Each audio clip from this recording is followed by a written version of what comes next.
Hi, my bee is flying right by me right now. Hi. Greetings. How are you today? Thanks for watching whenever you join. So, I'm just sharing some messages. I shared a little bit. I think it was last night. um, uh, yeah. So, this is a message. I was just doing some praying. I'm going to turn the camera around so you can see the day here and just how clear and beautiful it is. And I've been feeling some anxiety, of course, because of everything that's going on and my own inner anxiety and trying to do the work through that.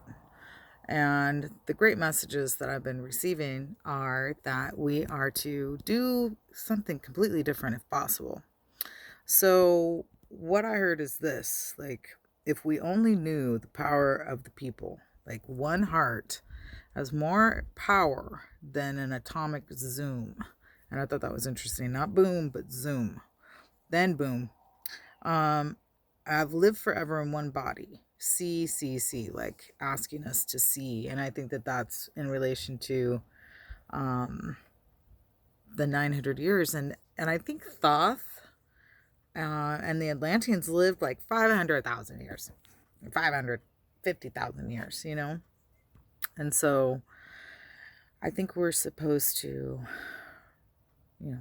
see that, see the possibility of life going far further than we can even imagine, especially in a very healthy way. And we don't have a lot of tools. Anyhow, and then I heard 500 people or more wishing harm is 100 billion reversing that charm. Disarm the media. Okay, so we have the ability to transform hatred or harm, well wishings of harm,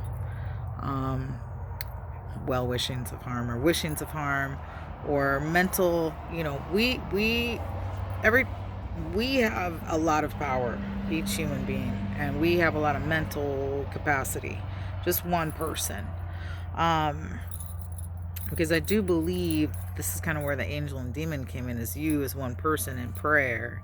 You have your higher self and your lower self and yourself coming together. And you are also a piece of your mother and a piece of your father, and then all those ancestors back. So I feel like when one person is in prayer, your whole ancestry is in prayer. I mean, I don't know, just throwing that out there. It's kind of a thought I had. And then disarm the media. So I've thought of this before, and I wonder if we're even capable of it. And I think that that's why the cell phones, to kind of make us addicted to technology and knowing. I mean, I certainly like it for that reason. I certainly like having technology to be able to look up things and discover things that when I was growing up, I had to wait for a book to come in. I had to go to the library and like research all this stuff, which is pretty cool. But I also think that that has some effect on how we research things, and how the process of discovery and writing even is a different challenge. And I know that there are people out there that go down that route and research writing and all that stuff. So with the media, media and Medea are what came to my mind. So I re-looked up the story of Medea, because I believe that what I learned is she helped Jason find the golden fleece in the story of Jason and the Argonauts, which comes from, like, I think Homer's Odyssey. And from my research, Homer's Odyssey and a lot of those stories were stolen from the Sibyls. And my recent research is that Medea was the granddaughter of the sun god, right? And that she helped these guys out tremendously. I think it kind of reminds me of like the Hypatia story. And that she was like highly revered. And then something happened with Jason and her children. And the story is that she killed her own children and then fled.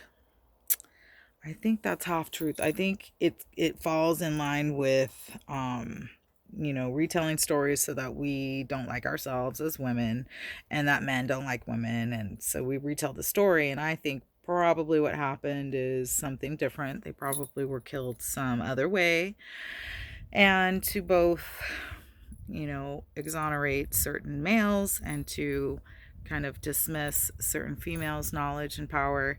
I think the story's been mistold. So why is this linking me to bring up, disarm the media? Would it be possible for every single person to not watch the media? Let's just say we're on quarantine. Can we quarantine ourselves from the media?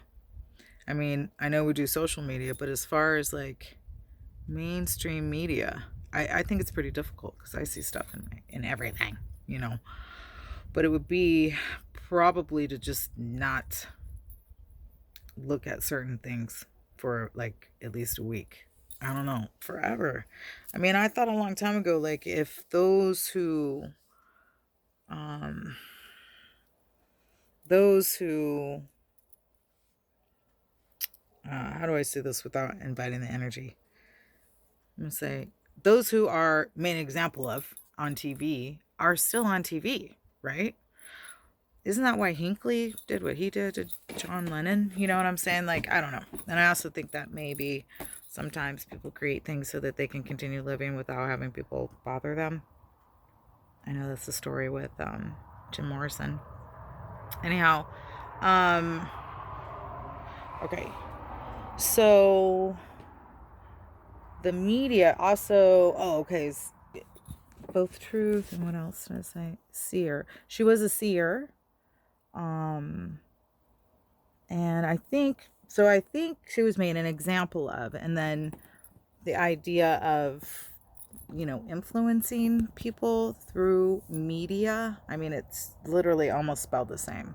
It's kind of interesting. Medea and Medea. Okay. So what I keep getting is we have the capability of sending those thoughts backwards. And I'm going to do a demonstration of the best of that I can at the end of this. And I'll probably just, anyhow, I'm not even going to speak on that because I changed my mind. Okay. So lots of water, prayers to the water, of the water, with the water. If you're somebody who prays over your food, you pray over your water as well. You pray over the house, animals. I think most people do that already. But if you don't, that's an added. Air is also water. And then I heard something about the birds. And same with singing. Singing is like air, right? Okay, and then the roots of the trees connect to earth, and they connect to all. It's like all roots connect to other roots, and like everything is connected. We know that. So hugging a tree is like hugging a person and sending that energy through the tree. Or to sit under a tree, pray under a tree, pray with it and with a tree. And then I heard flying trees and swimming birds. And I heard the manta ray. And I think that has to do with like manna. I know that manna is in the Bible, and I know that manna is talked about in Hawaii as part of. I think I'm saying it right. I might be saying it wrong. I'm sorry if I am. And of course, I thought of the movie Moana and how the grandma became a. I think that's what they're called, a manta ray. Those are swimming birds. Is kind of what she said. And then flying trees would be tornadoes. So we have the same energy as a tornado, and a hurricane and an earthquake. We have that same capability if we trust ourselves, right? It's part of learning to trust ourselves and not. I know that that's a lot of my deal. Okay. And then pay attention to the animals because they are here, if you already know about the vibrations out there.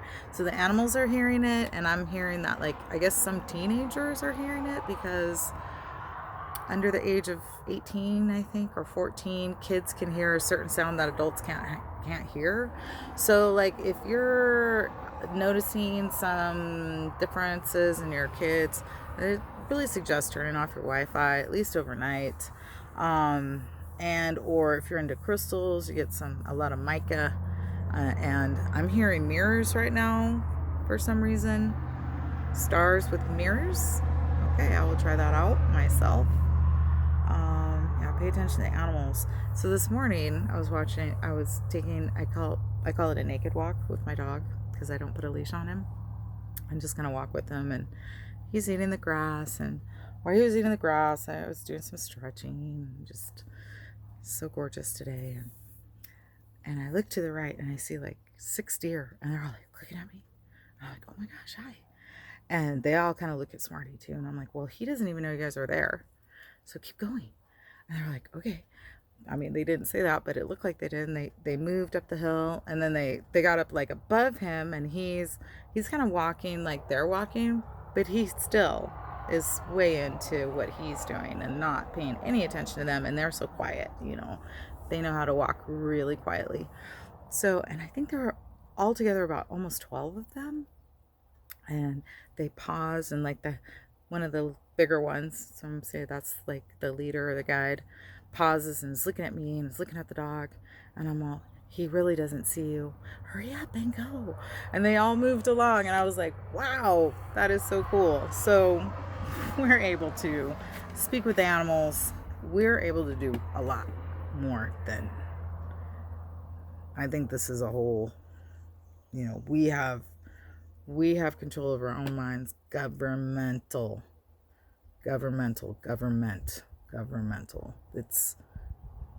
And the pyramids and ley lines and all that stuff is also incorporated in that. And so we really do have the capacity to send it back. Okay, so I'm actually gonna turn this around and just share with you what I was told. So 2 things. One is, I already kind of shared it, is whatever you believe, whatever your guide person is spiritually, you connect with them, and they will give you words, and they will be probably new words that aren't written already and aren't widely used. I mean, they may be, but not in the sequence that you might be hearing them. And we're guided to do that because a lot of the things that have, anyways, we're guided to do that. I'm not even going to speak on the other thing. And then, okay, so I'm going to do this myself. Try to be barefoot if you can go outside, or if you have a plant or you have animals, just sit by your animal, or just sit on the ground, or take your shoes off. And start taking some deep breaths. And try to fill your lungs all the way up to your throat, because your clavicle is really where your lungs end.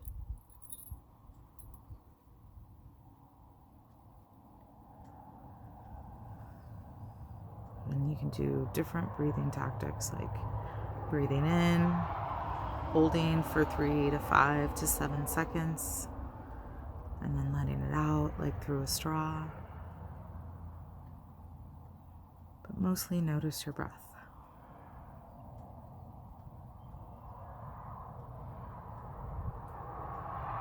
And your body. Feel your forehead and your hair.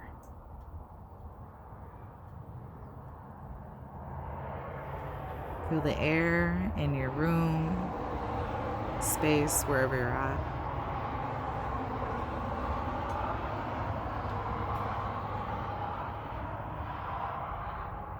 And really focus on your breath. And if you need to do something like this, but you absolutely need quiet, you can always, put some earbuds in your ear, or if you have those silencing headphones, you could do the same practice with that. One of the ultimate goals for everyone is to be able to find peace and quiet in the mind, no matter what is going on outside and or around them. This is key to finding healing for everyone on the planet, really, truly. So we start here, as best we can. Okay. So once you're settled in your breath and you're connected in your body, and you can feel your feet on the whatever it is on, and you can be lying down, standing. We used to do this standing, just so you know. I'm sitting.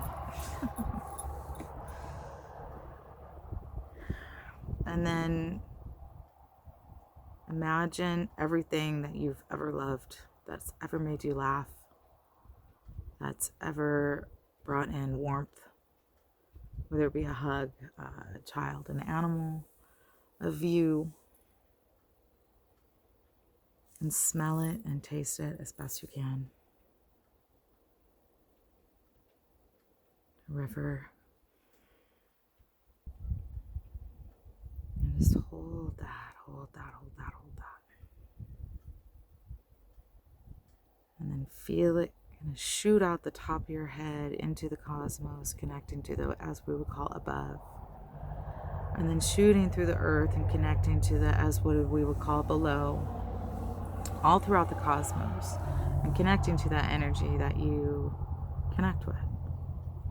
The divine. And as you feel that, you feel it fill in your body. And then what's weird is it kind of spreads outwardly, almost like a plate on your body starts spreading out in a circle out. And so you have one spreading out in a circle going vertically and one going horizontally, up and down and sideways. The circle of love that you can feel going up and out and around. And it fills your land, your apartment, your sleeping bag, your everything around you. It fills you and everything around you. And then you just see that circle getting bigger and bigger and bigger. The whole earth is covered in that circle of the idea of sheer love and joy and laughter and peace. And it kind of explodes outwardly, goes into the cosmos, goes through the earth.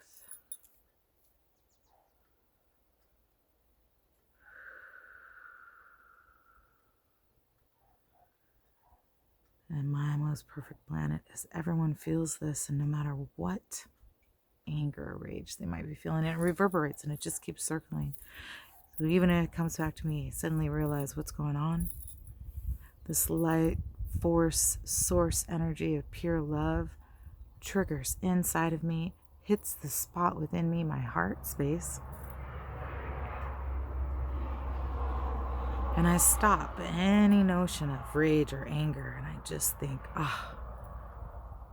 okay, what can I do? And I feel the opposite. So all those out there, they're laying down their weapons. They're picking up a piece of art. They're writing with a pen. They're dancing. They're singing. They're laying down in prayer. They're hugging trees. I know it sounds super fluffy, but that's health. That's health.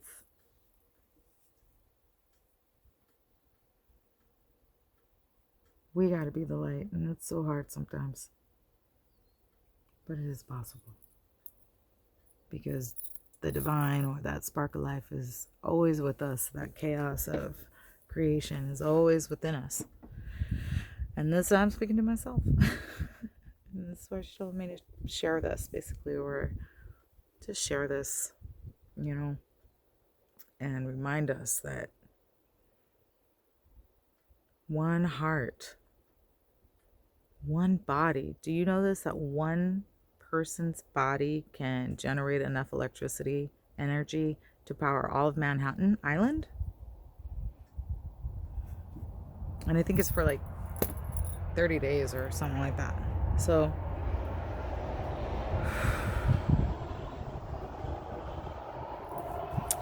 we can disrupt this vibration with a higher vibration. It is possible. I believe it. And we can live to be hundreds and hundreds and hundreds of years old. And then fear is alleviated and health is embraced. That's a lot. Much love, family. See you next time.